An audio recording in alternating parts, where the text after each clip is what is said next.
Assalamualaikum warahmatullahi wabarakatuh. Alhamdulillahirabbil alamin.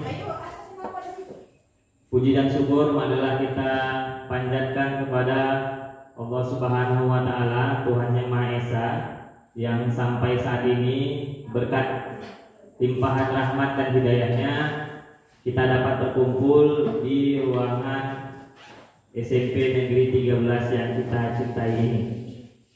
Tak lupa salawat dan salam pada Nabi Muhammad Rasulullah SAW. Mudah-mudahan kita mendapat syafaatnya.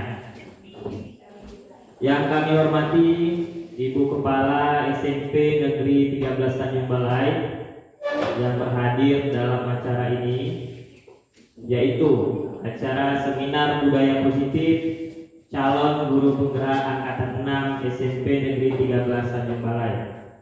Yang kami hormati Bapak Ibu undangan yang sudah berhadir pada siang hari yang berbahagia ini.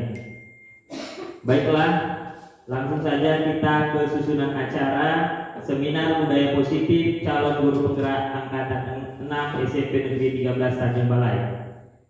Yaitu yang pertama, kata sambutan dan membuka acara secara resmi oleh Ibu Kepala SMP Negeri 13 Tanjung Balai, Ibu Hastuti Wulandari SPD. Kepada Ibu, waktu dan tempat kami persilahkan.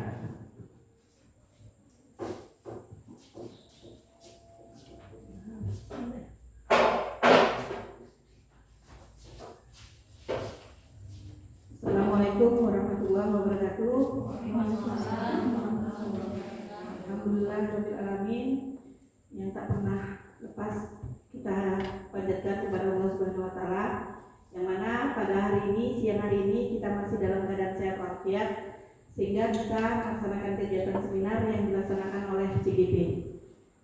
Tak lupa juga selawat beriring salam yang kita hadiahkan kepada Nabi besar Muhammad SAW, yang mana kita terus mengharapkan syafaatnya. Yang saya hormati Bapak Ibu undangan seminar yang hadir pada siang hari ini, di mana kegiatan ini dibuat oleh CGP yang ada di sekolah kita, dan harapan-harapan yang terus saya harapkan di dalam kegiatan ini, kegiatan seminar ini, mudah-mudahan apa yang telah disampaikan dalam seminar ini bisa menjadi motivasi untuk Bapak Ibu yang ada, yang sebagai peserta undangan seminar, untuk memajukan pendidikan yang ada di sekolah kita ini. Kemudian saya harap juga kegiatan seminar ini akan menjadi momentum awal sebagai kemajuan pembelajaran yang ada di sekolah kita. Jadi tanpa berpanjang lebar, kegiatan seminar tentang budaya positif di sekolah sebagai tugas aksi nyata CGP calon guru penggerak di modul 1.4 saya buka dengan ucapan Bismillahirrahmanirrahim. Assalamualaikum warahmatullahi wabarakatuh.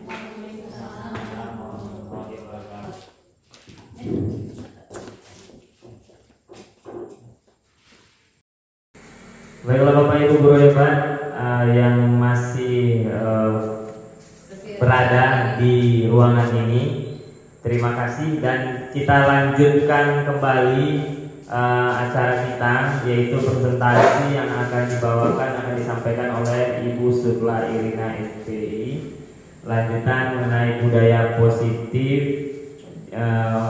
di sekolah dalam rangka mensukseskan CGP angkatan 6. Nah, Bapak Ibu, mari kita dengarkan bersama-sama kepada Ibu Supla Irina SPD. Waktu dan tempat kami persilakan.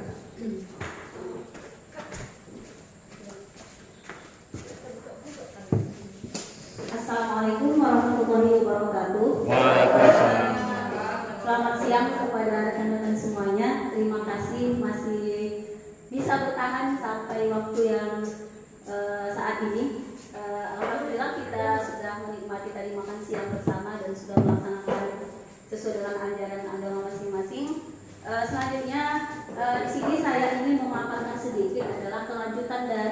materi yang disampaikan oleh Ibu Hotmajuri Sinaga tadi ya. Bahwasanya kita sudah memahami bahwa judul kita pada hari ini kan tentang budaya positif. Nah, jadi budaya positif itu sebenarnya ya bagaimana kita menciptakan suasana yang aman, nyaman dan bahagia untuk anak-anak kita. Jadi ketika kita menciptakan suasana yang aman, nyaman di lingkungan anak, maka sebenarnya pasti akan berhubungan dengan kata disiplin, gitu ya kan? Benar nggak Bapak Ibu? Iya. Jadi kapan, bagaimana kita menciptakan lingkungan yang aman?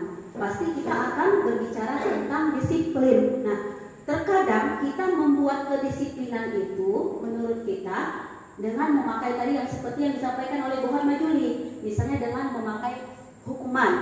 Kita memakai hukuman sebenarnya tujuannya untuk mendisiplinkan. Nah, jadi materi budaya positif ini, bagaimana disiplin itu dia bernilai positif. Nah, kalau misalnya kita membuat hukuman atau misalnya kita membuat sesuatu yang ada konsekuensinya terhadap anak, itu semuanya sebenarnya tujuannya adalah untuk mendisiplinkan. Nah, cuma di sini bagaimana kita menemukan cara yang kita menciptakan disiplin buat anak-anak kita, lingkungan sekolah kita, tetapi dia meninggalkan hal-hal yang membuat anak itu nyaman. Nah, itulah mungkin ya. Jadi kalau misalnya kita lanjutkan tadi materi yang disampaikan oleh Bu Hotmajuri Sinaga tentang 5 posisi kontrol gitu ya. Tadi disampaikan oleh Ibu Kepsek kita, semuanya itu pernah kita lakukan gitu dan bisa diterapkan. Tetapi tadi juga sudah disampaikan oleh Pak Dedi, kita ingin berupaya merubah itu. Jadi paradigmanya, acuannya itu sekarang kita sudah merubah. Memang hukuman dapat mendisiplinkan, tetapi dia tidak bernilai positif. Jadi kita mengarah pendisiplinan positif. Nah, itu tadi. Jadi kemudian apa dasar kita? Dasar kita yang pertama itu adalah bahwasanya kita harus memahami dan menyadari bahwa kita tidak memiliki kekuatan untuk mengontrol orang lain. Jadi misalnya, kenapa misalnya proses hukuman itu kita hindari? Karena di situ ada upaya yang dilakukan oleh orang dewasa atau di sini gurunya kepada muridnya, ya kan? Misalnya dengan keliling supaya dia disiplin. Berarti kita yang di situ mendominasi terhadap perubahan si anak, tetapi dia tidak terbangun motivasinya secara dari dalam. Jadi ada 2 faktor yang mempengaruhi seseorang itu dia melakukan perubahan. Yang pertama itu ada motivasi yang terbangun dari diri sendiri. Kemudian yang kedua ada faktor luar. Nah, faktor luar itu tadi ada macam-macam, ada penghukum, ada merasa bersalah, seperti itu ya kan. Nah, jadi itu yang kita hindari. Kita mengarah kepada membangun motivasi intrinsik. Jadi kalau misalnya kita membangun motivasi ekstrinsik tadi, melakukan motivasi ekstrinsik, nanti kita akan melakukan proses menerapkan posisi kontrol sebagai manajer. Itu sebagai motivasi melakukan perubahan terhadap anak dari faktor luar. Kan gitu. Misalnya kalau dari faktor anaknya tidak berhasil, kan gitu kan. Kemudian bagaimana kita menciptakan anak itu terbangun sendiri motivasinya, kan begitu. Pasti ada faktor dari luar untuk mendorong si anak itu supaya terbangun motivasi intrinsiknya. Makanya itulah diperlukan guru sebagai pemimpin pembelajaran mengarahkan anak supaya motivasi intrinsiknya yang terbangun. Maka apa yang kita lakukan? Maka kita harus berperilaku sebagai posisi kontrol sebagai manajer. Untuk apa? Untuk membangunkan motivasi yang intrinsik tadi. Nah, seperti itu.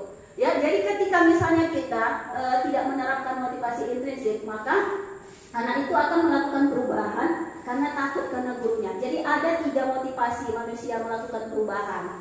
Yang pertama itu karena hukuman, ya kan? Yang tadi karena hukuman, artinya anak itu menurut aja apa yang disampaikan oleh gurunya. Dia hanya seketika itu saja berubah. Tetapi untuk saat jangka waktu yang lama, kita tidak menjamin anak itu akan melakukan kebaikan yang sama.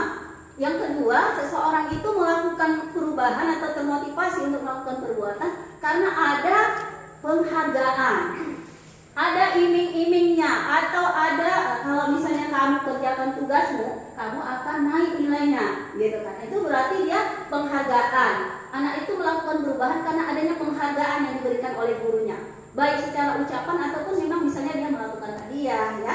Nah seperti itu. Kemudian yang ketiga, motivasi intrinsik. Anak itu menyadari apa yang dilakukannya itu, dia sadari bahwa itu adalah nilai-nilai yang kebajikan. Nah, jadi disinilah peran kita sebagai guru adalah bagaimana menimbulkan tadi anak-anak melakukan perubahan tadi, karena dia menyadari, dia memahami apa yang dilakukannya itu adalah sesuatu yang datang dari dirinya. Makanya Kementerian Pendidikan itu kan membuat kita sekarang kurikulum merdeka, gitu kan.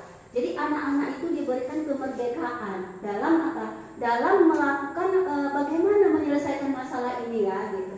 Jadi tidak dia berpangku tangan kepada orang lain. Jadi makna merdeka itu seperti itu. Kalau misalnya gurunya tidak bersama dia tetap dalam konsisten yang baik begitu. Tidak dipengaruhi oleh orang lain, dia tidak akan tidak akan terpengaruh seperti itu. Kita akan melanjutkan kepada materi yang disampaikan oleh Bu Hotmajuri Sinaga tadi.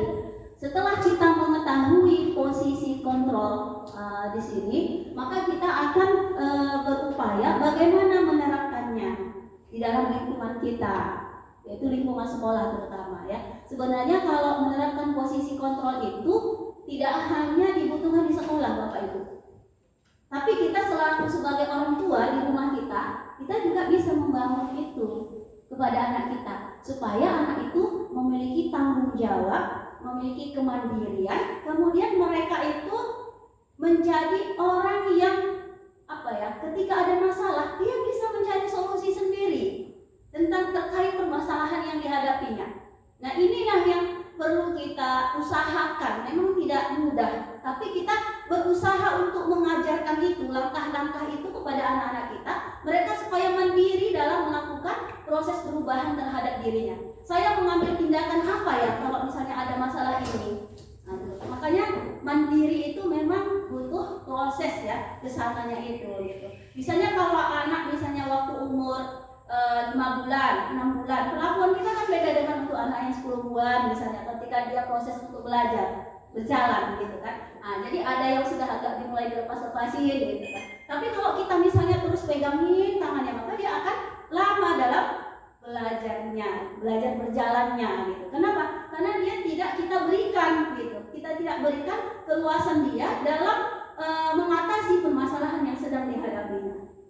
Jadi ketika dia tidak bersama kita, maka dia akan kembali kepada permasalahan yang sama. Gitu. Nah, baiklah di sini yang diberikan kepada kita untuk menerapkan posisi kontrol manajer itu ada langkah-langkah yang harus kita lakukan.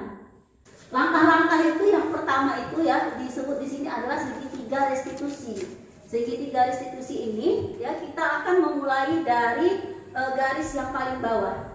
Ya, garis yang paling bawah yang ada kata menstabilkan identitas. Jadi ketika ada permasalahan pada anak, kita tidak tadi sebagai penghukum tidak ya, sebagai membuat merasa bersalah tidak, tapi kita memposisikan sebagai manajer. Terus bagaimana langkah kita untuk menerapkan posisi sebagai manajer itu kan gitu. Kan harus kita ketahui. Jadi yang pertama yang kita bangun itu adalah menstabilkan identitas anak itu tersebut. Menstabilkan identitas. Misalnya ada kasus misalnya anak tidak atau terlambat terlambat atau apa? Misalnya kasusnya tidak memakai sepatu misalnya, atau terlambat kita bilang terlambat gitu. Jadi gini, kita tidak langsung mengambil tindakan menghukum kepada anak itu. Kamu udah terlambat, udah tahu kamu kan terlambat, udah kamu keliling aja di sini gitu kan. Tapi kita melakukan menstabilkan identitas anak tersebut. Kenapa kamu nak terlambat hari ini? Iya Bu, karena saya bangunnya kelamaan gitu kan. Iya, memang setiap orang pasti pernah melakukan kesalahan yang sama. Pasti kita manusia pernah melakukan kesalahan yang sama. Jadi kita menstabilkan identitas anak itu. Supaya apa? Supaya kita bisa mengajak dialog kepada anak itu. Tapi kalau misalnya kita langsung memarahinya, melakukan penekanan ya, maka dia akan sulit untuk mengeluarkan apa yang sedang dialaminya. Jadi kita stabilkan dulu identitasnya dengan bahasa-bahasa setiap orang pasti pernah melakukan kesalahan yang sama. Teman kamu mungkin juga pernah melakukan hal yang sama kan? Menurut kamu? Baru nanti kita masuk kepada validitas tindakan yang salah. kamu tentu punya alasan kenapa kamu terlambat. Nah, jadi kan tadi kita memahami di awal bahwasanya seseorang melakukan suatu perbuatan itu karena ada tujuannya. Benar atau salah Bapak Ibu? Benar. Misalnya kayak kita menerangkan anak-anak jalan-jalan di tempat itunya, karena dia punya tujuan. Ternyata dia mau ngambil role dengan temannya gitu kan. Tapi kita menurut kita ya ini anak ini kok jalan-jalan aja ngambil role gitu kan. Ternyata ditanya kepada anak yang satu nggak ada, anak yang nggak ada, akhirnya dia jalan-jalan. Jadi kita melarang, kenapa kamu jalan-jalan aja sih? Kan gitu. Kita langsung marah. Nah, padahal harus kita stabilkan dulu identitasnya. Baru kemudian kita validitas tindakan yang salah. Kamu tentu punya alasan mengapa kamu terlambat hari ini. Jadi bagaimana menurut kamu permasalahan kamu ini? Apakah perbuatan kamu itu baik atau buruk menurut kamu? Nah, buruk Bu, pasti buruk lah katanya kan seperti itu kan. Jadi baru kemudian kita menanyakan kepada anak itu, apalah solusi dari kamu supaya kamu tidak terlambat lagi. Jadi bukan dari kita yang memberikan solusi terhadap permasalahan dia, karena kita tentu tidak memiliki pemahaman yang sempurna, informasi yang sempurna terkait permasalahan yang dihadapi oleh anak tersebut. Maka kita akan membangun komunikasi kepada anak itu supaya dia yang sendiri yang memahami bagaimana mencari solusi terhadap permasalahan yang dihadapinya saat ini. Jadi kita tanyakan kepada dia, menurut kamu tindakan apa yang seharusnya yang kamu lakukan supaya kamu tidak terlambat lagi. Jadi misalnya, ya Bu, saya bangun terlambat itu Bu karena saya main game Bu sampai jam 11 malam gitu. Jadi kalau supaya tidak terlambat lagi, penyebabnya kamu jam 11 malam. Jadi apa yang dilakukan misalnya kalau selain itu supaya nggak main game lagi? Ayo Bu, nanti saya cepat ini. Selain itu apa lagi? Jadi kita yang menanyakan pertanyaan dan anak itulah sendiri yang menyelesaikan permasalahannya. Jadi itulah. Kemudian bisa juga kita tanyakan kepada anak itu, keyakinan kelas apa yang kamu yakini? Ya Bu, saling menghargai atau saling apalah seperti itu ya. Kemudian kita tanyakan lagi berikutnya, kamu ingin menjadi anak yang seperti apa? Kalau misalnya kamu sering terlambat, kamu bisa kira-kira menghasilkan apa yang kamu inginkan nanti, suatu saat nanti. Nah, jadi kita sebenarnya membangun komunikasi, dialog kepada anak-anak itu ketika kita memposisikan diri kita sebagai posisi control manager. Nah, seperti itu. Mungkin ada dari teman yang ingin atau Bapak Ibu guru yang ingin menanyakan terkait materi ini. Silakan. Ini kita sharing aja lah ya, nggak pada formal kan. Iya. Ini terkait anak yang tidak datang ke sekolah, absen gitu. Nah, ada satu orang siswa kita yang pernah saya komunikasi sama dia, menanya kenapa dia tidak datang, kan gitu. Nah, jadi anak ini dia cuma bilang, iya Pak, saya nggak datang. Kenapa nggak datang? Nggak ada Pak. Kayaknya si anak ini nutupin sesuatu gitu. Nah, ditutupinnya. Terus saya tanya juga kenapa? Coba ngomong lah. Dia tetap menutup diri gitu. Dia nggak mau terbuka kepada saya selaku wali kelasnya. Sama saya aja nggak terbuka, apalagi sama guru yang lain kan gitu. Jadi pertanyaannya, bagaimana kita mau menghadapi siswa yang seperti ini? Dia menutup dirinya, menutup masalah dirinya sendiri, tak disampaikannya kepada gurunya. Dan itu kan nanti kan jadi masalah sama kita. Nah, jadi masalah sama kita kalau si anak itu tidak mau terbuka, kan gitu. Jadi apa kiat-kiat yang perlu kita lakukan? Demikian. Ya, terima kasih ya kepada Pak Dedi yang sudah memberikan pertanyaan. Pertanyaannya itu ada kasus bahwasanya ada seorang anak yang dia tidak hadir ke sekolah. Ketika kita tanya, dia tidak mengeluarkan apapun. Jadi ketika kita ingin menyelesaikan pun, kita dari mana memprosesnya gitu. Jadi dalam materi kita budaya positif ini, tadi kan sudah kita sampaikan bahwasanya seseorang itu melakukan sesuatu itu karena ada tujuannya. Kemudian kalau ditinjau dari 5 kebutuhan dasar manusia, jadi ada penyebab menurut William Glasser bahwasanya seseorang itu ya, ketika dia memiliki permasalahan, ya, berarti ada, menurut beliau itu ada salah satu dari 5 kebutuhan dasar anak itu yang tidak terpenuhi. Yang tidak terpenuhi. Apa saja itu? Bisa, yang pertama itu adalah bertahan hidup. Nanti saya jawab dengan apa pertanyaan Pak Dedi, tapi saya terangkan ini dulu gitu ya. Bertahan hidup. Jadi bertahan hidup di sini kebutuhan yang paling urgen. Misalnya gini, kita menemukan ada anak yang misalnya dia tidur aja dalam kelas misalnya ya.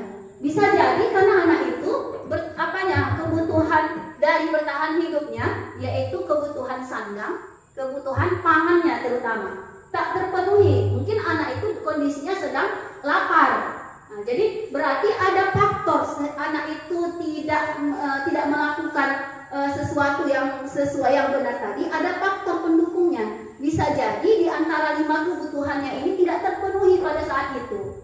Misalnya ada anak nggak konsentrasi, kepalanya pusing waktu di kelas. Ternyata dia belum sarapan pagi ketika kita selidiki. Kemudian yang kedua yaitu kebutuhan tentang kesenangan. Kesenangan. Ada anak itu yang dia memang kayak kalau kita selidiki kayak Muhairun itu gitu ya kan. Kalau dia kalau malas ke sekolah dia enggak gitu. Tapi ketika belajar dia nggak mau gitu kan. Barangkali memang rasa dia senang itu memang di sekolah gitu. Dia tidak mendapatkan kesenangan ketika di rumah. Dia selalu diperintah atau bagaimana. Tetapi ketika dia di sekolah, dia menjadi penguasanya gitu. Itulah yang menjadi kesenangannya gitu. Ya, kemudian yang ketiga ada juga penguasaan. Nah, kayak Muhammad juga ini. Di sekolah dia inilah kuasanya, tapi kalau di rumah dialah sebagai anak buahnya gitu. Jadi dia menyalurkan itu semuanya ditumpahkan di sekolah. Dan kita belum mampu untuk memenuhi kebutuhan-kebutuhan itu. Kemudian yang keempat, kasih sayang. Ada anak ini yang suka dipuji. Biasanya kalau anak TK gitu ya kan, anak TK biasanya mereka sangat senang kalau dipuji gitu. Ada anak itu sudah melakukan yang baik pun ucapan terima kasih boleh itu tidak. Ternyata dia sebenarnya mengharapkan kasih sayang dari kita. Tetapi kita tidak memberikan hak itu kepada dia gitu. Sehingga akhirnya anak itu tidak melakukan sesuai dengan yang dapat mendisiplinkan lingkungan sekolah kita. Nah, kemudian yang kelima itu ada kebebasan. Jadi barangkali mungkin yang pertanyaan Pak Dedi tadi, kira-kira di mana gitu? Ada nggak permasalahan 5 kebutuhan dasarnya menurut Bapak Ibu yang nggak terpenuhi? Dia nggak mau curhat apapun. Ada nggak kira-kira 5 kebutuhan? Apakah itu termasuk yang mempengaruhi anak itu? Gimana Bapak Ibu? Ada kira-kira? Ibu rasa?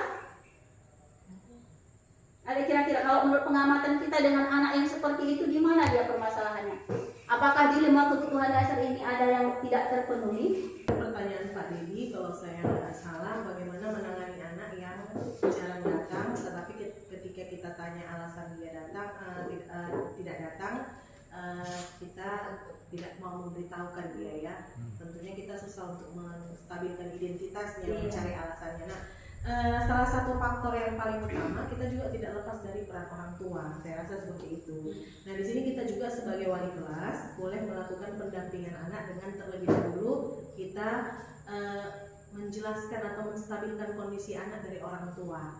Nah, jadi penstabilan masalah itu datang dari orang tua dulu. Dari situlah baru kita tahu nanti apa kebutuhan dasar yang kurang dari si anak tersebut. Misalnya contoh ya, anak itu malas ke sekolah karena orang tuanya jarang ngasih jajan, kan mungkin itu salah satu faktor. Nah, jadi di situ nanti kita tahu ternyata anak itu kurangnya di sini.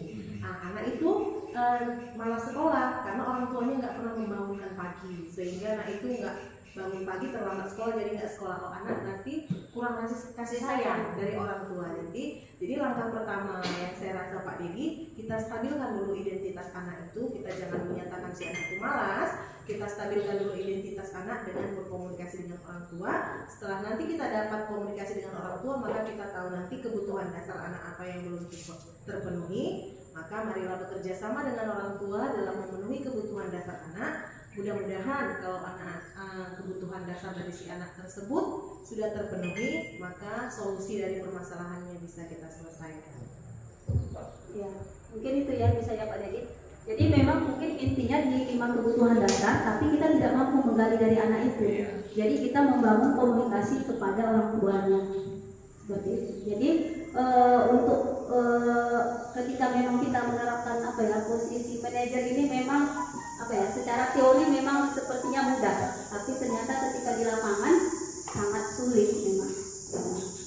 Sangat sulit, saya rasa ini sangat sulit. Udah tahu pun mungkin dalam penerapan kita di sekolah masih belum bisa gitu. Jadi intinya memang ketika kita menciptakan disiplin positif ini di sekolah kita, memang dibutuhkan kolaborasi lah di antara kita semua guru kita. Kemudian memang sistem juga berpengaruh. Makanya kepala sekolah sebagai pemangku kebijakan di skop terkecil kita di sekolah kita memang memiliki andil yang besar untuk menciptakan ini. Kemudian sebagai penggeraknya yang berhadapan dengan siswa, maka kita lah yang menuntut untuk bisa mampu mengeksekusikan di lapangan. Untuk menambah referensi kita tentang pelaksanaan video segitiga restitusi ini, mari kita simak bersama-sama video segitiga restitusi.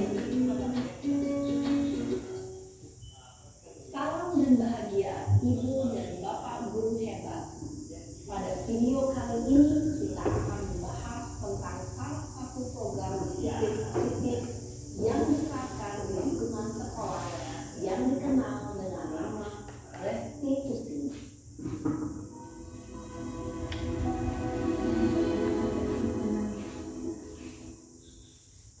Restitusi dikembangkan oleh pakar pendidikan dari Boston, berlandaskan pada teori kontrol Dr. William James. Segitiga restitusi adalah suatu proses dialog yang dijalankan oleh guru atau orang tua agar dapat menghasilkan murid yang mandiri dan bertanggung jawab. Pada saat guru di posisi manajer, aspek yang dikembangkan pada murid adalah motivasi intrinsik, sehingga penanaman nilai-nilai kebajikan dapat tumbuh dan berkembang menjadi suatu kebiasaan positif yang akhirnya membentuk karakter murid. Proses dialog ini terdiri dari 3 langkah yang digambarkan pada ketiga sisi pada segitiga restitusi. Sisi pertama adalah menstabilkan identitas.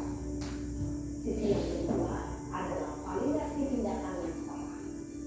Dan sisi yang ketiga adalah menanyakan keyakinan. Ibu dan Bapak guru, berikut ini akan menunjukkan bagaimana seorang guru berada dalam posisi manajer menggunakan penerapan segitiga restitusi.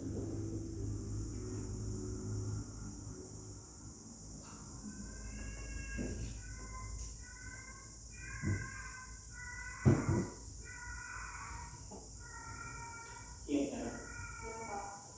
Sudah lama nggak ketemu Sarah? Kenapa hari ini revisi? Kesel Pak, kesel banget. Masa aku dikatain tukang fitnah Pak? Ya aku marah lah. Aku balik katain Eka di depan kelas. Kesel banget. Oh begitu. Ya pasti kamu marah dan kesal. Bapak juga akan marah apabila ada yang menuduh Bapak seperti itu. Kemudian pada saat itu kamu mau melakukan apa? Ya saya langsung ngatain Eka lah Pak. Kesel banget. Saya bentak-bentak dia depan teman-teman lain.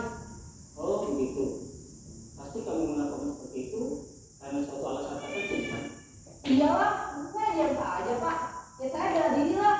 Maksud saya dituduh tukang fitnah. Ya wajar lah. Mempertahankan harga diri itu sesuatu yang penting buat kamu. Untung kamu tidak bertindak lebih gegabah lagi. Hanya membentak-bentak. Iya Pak. Untung saya masih bersabar dan hanya membentak saja. Sudah gemes padahal. Saya pasti bela diri lah. Ya pasti ya. Tapi kamu memilih untuk tetap bertahan dan bersabar. Kamu memilih untuk tidak berbuat lebih parah lagi kan? Iya. Nah, sekarang coba kita lihat lagi tindakan kamu yang bentak-bentak Eka di kelas. Tindakan kamu itu kira-kira sesuai dengan keyakinan kelas atau prinsip kamu tidak? Enggak lah Pak. Capek Pak jadi pengarah. Jadi keyakinan atau prinsip mana yang kurang sesuai dengan keinginan kamu?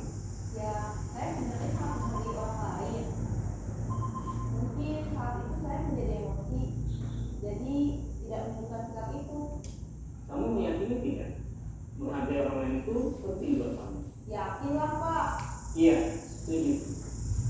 saling menghargai. Namun ada juga keyakinan yang kita sepakati yang perlu kita jalankan apabila kita sedang marah kan. Ya, saya bisa berproaktif mulai dengan diri sendiri. Saya bisa jadi lebih sabar, mengambil kebijakan untuk berpikir bahwa apa. Kira-kira kamu bersedia memperbaiki masalah ini tidak? Sedia, Pak. Kalau kamu memperbaiki masalah ini, kamu akan menjadi orang seperti apa?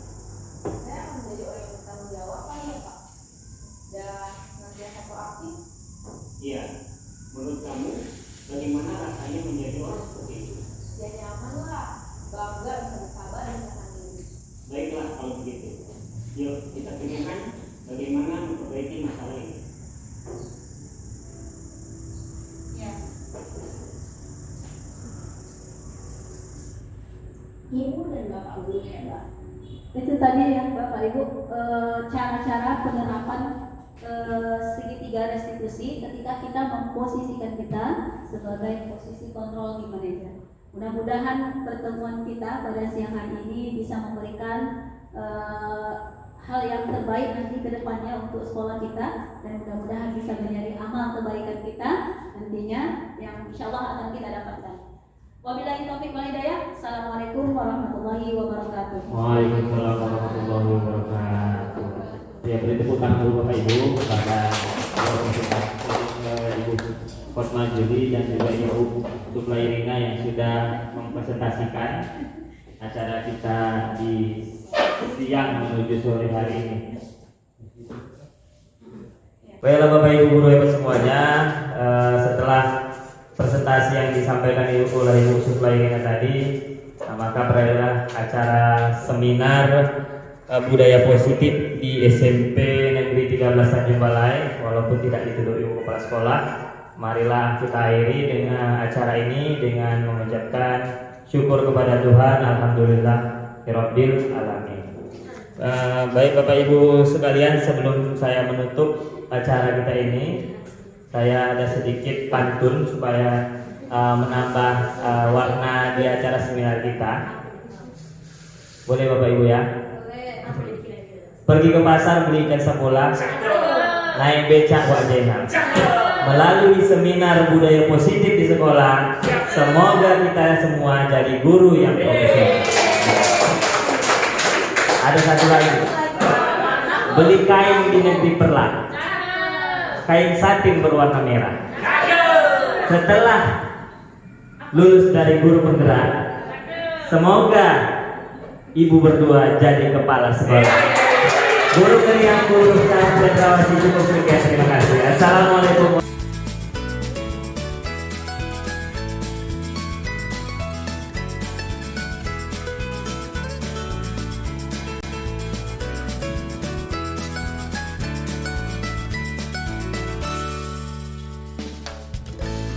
Assalamualaikum warahmatullahi wabarakatuh.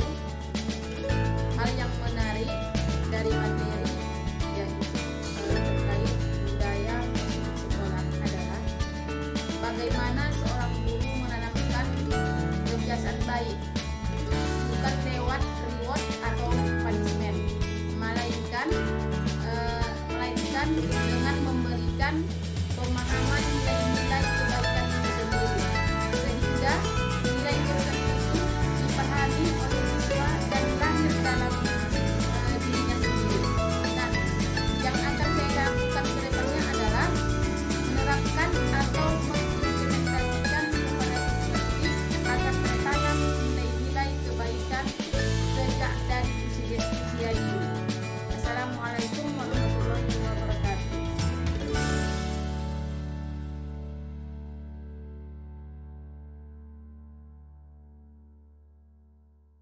Kepada anak dan ibu yang sering memang sudah membudaya karena ada yang diinginkan di dalam kelas.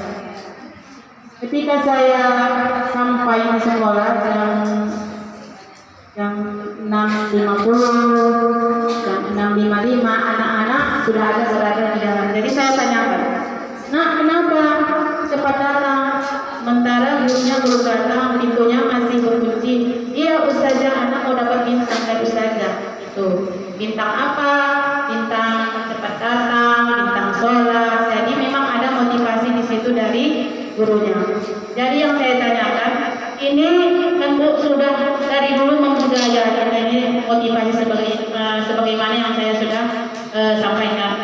Jadi untuk supaya tidak seperti bagaimana cara apa yang harus kita lakukan gitu. Nah itu saja. Assalamualaikum warahmatullahi wabarakatuh. Terima kasih kepada Ibu Priti. Sebenarnya dengan cara penghargaan itu bukan sama sekali tidak boleh, tetapi dia tidak boleh menolak terus pakai penghargaan. Jadi kalau misalnya anak itu misalnya, kenapa nggak boleh pakai penghargaan?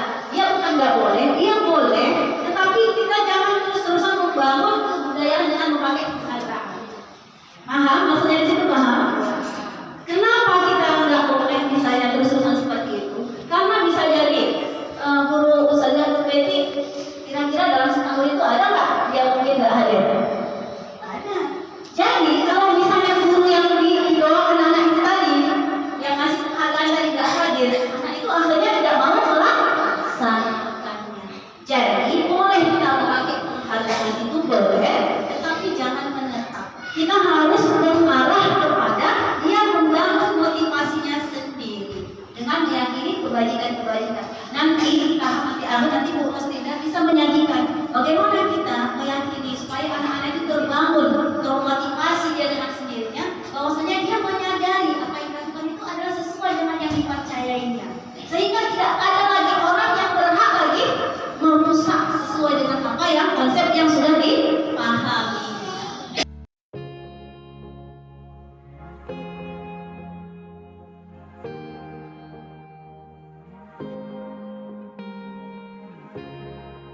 Warahmatullahi wabarakatuh. Salam guru hebat. Sebelumnya kami, terutama saya, ingin mengucapkan terima kasih sebanyaknya kepada Ibu Sufra Irina yang telah memberikan ilmu serta berbagi pengalamannya kepada kami semuanya tentang materi budaya positif di sekolah.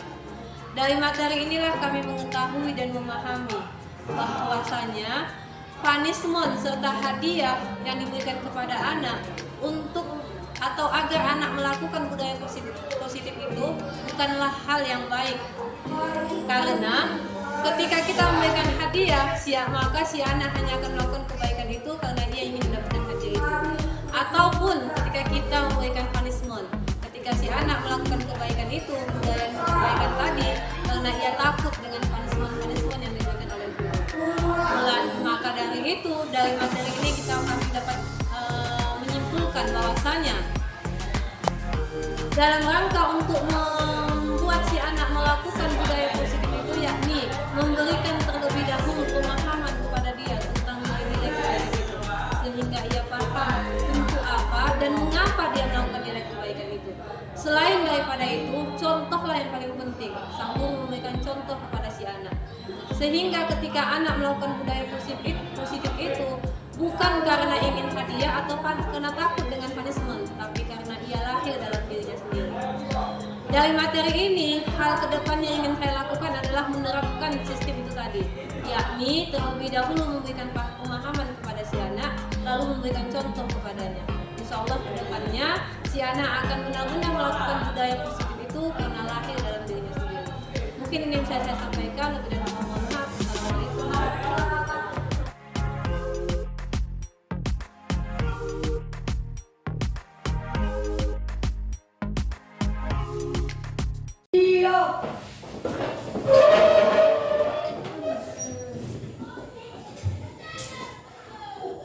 Assalamualaikum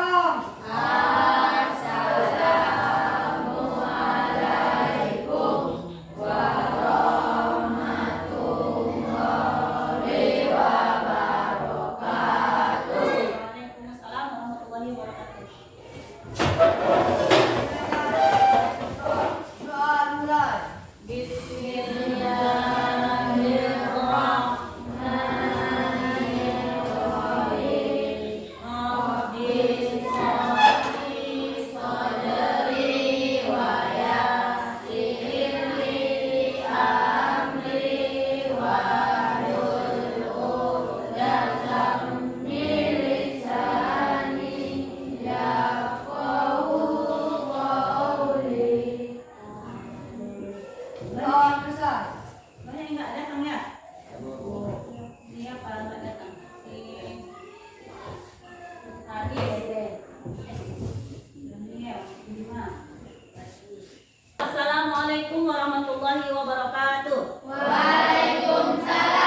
semuanya yang Ibu sayangi, hari ini Ibu akan mengajak kalian ya membuat suatu keyakinan kelas. Ya, suatu keyakinan kelas. Apa itu suatu keyakinan kelas? Ya, keyakinan kelas itu kita buat adalah untuk menciptakan disiplin positif. Menciptakan disiplin positif di dalam pembelajaran ketika kalian di dalam pembelajaran itu. Paham? Nah, jadi kita ingin membuat satu keyakinan, ya, satu keyakinan yang kita pahami, yang kita sepakati bersama-sama. Dengan adanya keyakinan yang kita pahami, yang sudah kita buat secara bersama-sama, maka kita berupaya dapat menciptakan disiplin positif ketika kita melakukan proses pembelajaran bersama Ibu.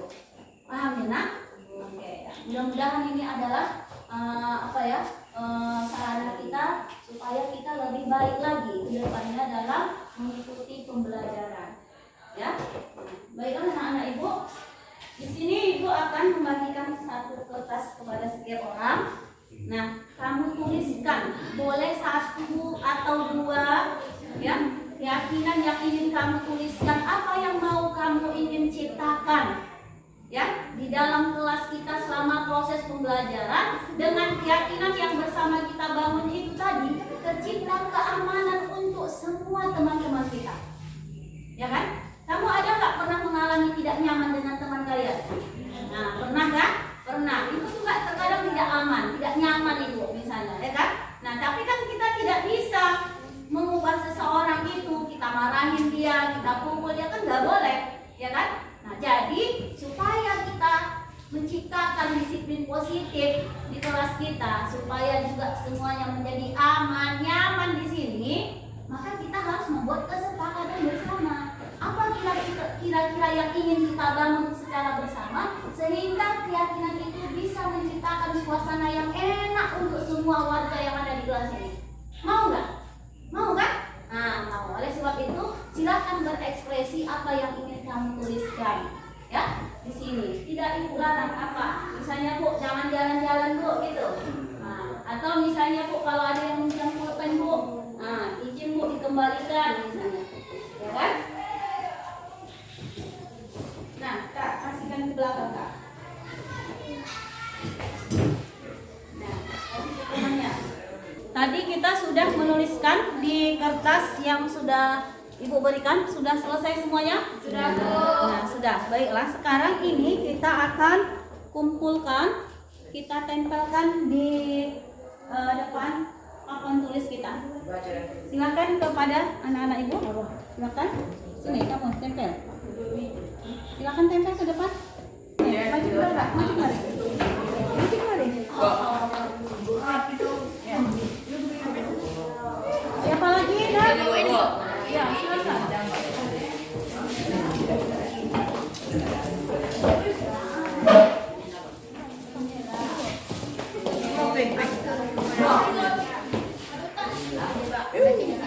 Tinggi Ben. Jangan sedih. Boleh capek.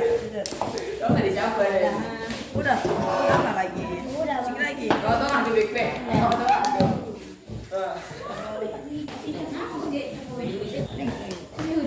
Tidak boleh sampai di kelas.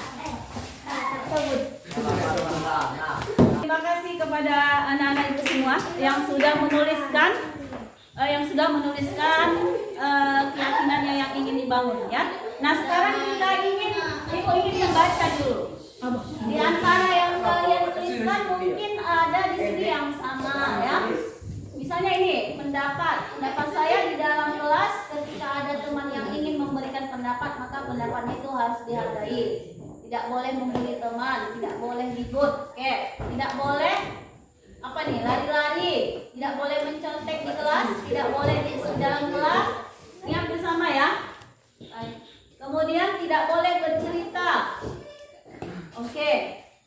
Tidak boleh pacaran. Oke, ada yang pacaran dalam kelas? Ada. Tidak boleh membawa HP. Kemudian ini pendapat, ini sama ya. Ini yang sama dia pendapatnya. Tidak boleh capek. Tidak boleh bercerita. Di sini ketika kita membuat keyakinan kelas, kita masih banyak menggunakan kata tidak. Kata tidak. Jangan ribut atau menggunakan kata pakai jangan. Jangan lasak-lasak, jangan membuli, jangan ribut, jangan sakiti hati guru. Tidak boleh pacaran, tidak boleh tidur di dalam kelas, gitu kan? Ya, ide kalian bagus semuanya, ya. Bagus. Nah, sekarang ketika kita ingin membangun keyakinan kelas, kesepakatan yang kita bangun bersama, kita diusahakan tidak menggunakan kata jangan dan tidak menggunakan kata tidak. Tidak boleh, tidak boleh. Nah, seperti itu kita hindari kalimat seperti itu. Nah, jadi apa kalimat yang misalnya di sini misalnya tidak boleh membuli teman. Apa kira-kira? Tidak boleh membuli teman, tidak boleh ribut, tidak boleh tidur di dalam kelas. Nah, kira-kira apa nilai yang baik yang bisa kita tuangkan di dalam sini? Nah, misalnya kalau kita buat seperti ini, saling menghargai antara satu dengan yang lainnya. Apa setuju? Misalnya tidak boleh membuli, tidak boleh memukul, tidak boleh apalagi membuang sampah. Membuang sampah itu merugikan orang lain nggak? Merugikan orang lain kalau sampahnya busuk kan? Berarti bisa nggak kita masukkan dia misalnya saling menghargai antara satu dengan yang lainnya? Setuju atau tidak?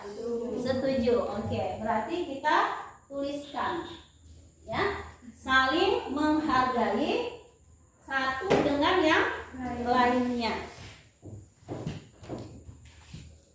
Oke, buat ya, saling menghargai.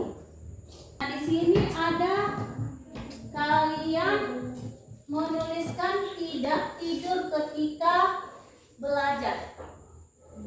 Apa yang bisa kita nilai keyakinan yang kita berikan? Di sini ada tidak tidur ketika dalam pembelajaran. Apa nilai keyakinan yang kita sepakati bersama? Apa nak? Setiap anggota kelas apa? Misalnya apa? Setiap anggota kelas setiap anggota kelas ya perlu untuk belajar. Misalnya, perlu nggak kita buat? Setiap anggota kelas perlu untuk belajar. Bisa? Bisa, oke. Kita ganti kalimatnya. Setiap anggota kelas perlu untuk belajar. Coba kakak tuliskan. Setiap anggota kelas perlu untuk belajar. Orang perlu untuk senang. Oke. Ini ya. Nah. Oke. Jadi kita tadi sudah membuat ya beberapa keyakinan-keyakinan yang kalian bangun, dan kita sudah akhirnya menyimpulkan ada 5 keyakinan kelas yang kita sepakati untuk mapel pembelajaran pendidikan agama Islam. Yang pertama itu adalah setiap anggota kelas ya perlu melaksanakan tugas. Diingat ya. Jadi setiap anggota kelas ini perlu melaksanakan tugasnya. Perlu nggak? Perlu. Kemudian yang kedua, setiap orang perlu untuk senang dan bahagia. Jadi kita harus menciptakan suasana yang menyenangkan, membuat teman-teman kita nyaman berada di kelas itu. Sepakat kita? Sepakat. Ya. Nah, kemudian yang ketiga, setiap anggota kelas perlu untuk belajar. Ya, kita harus menyadari kita perlu untuk belajar. Kemudian yang keempat, setiap anggota kelas perlu merasa aman di dalam kelas ini.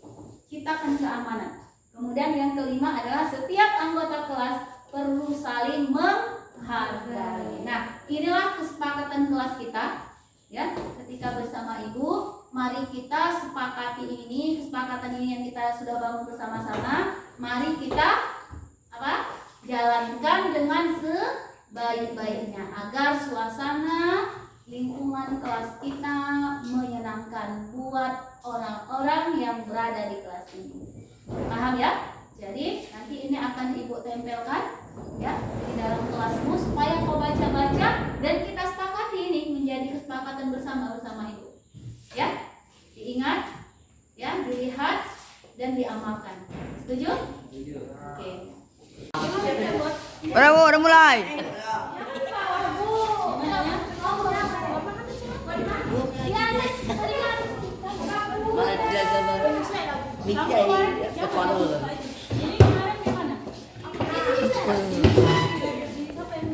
Belum lagi. Kamu ke situ. Agok.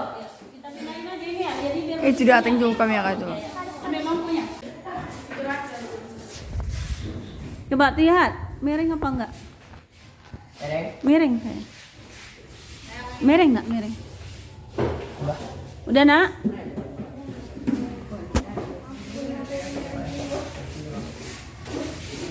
Ya, rapikan. Datang. Ya.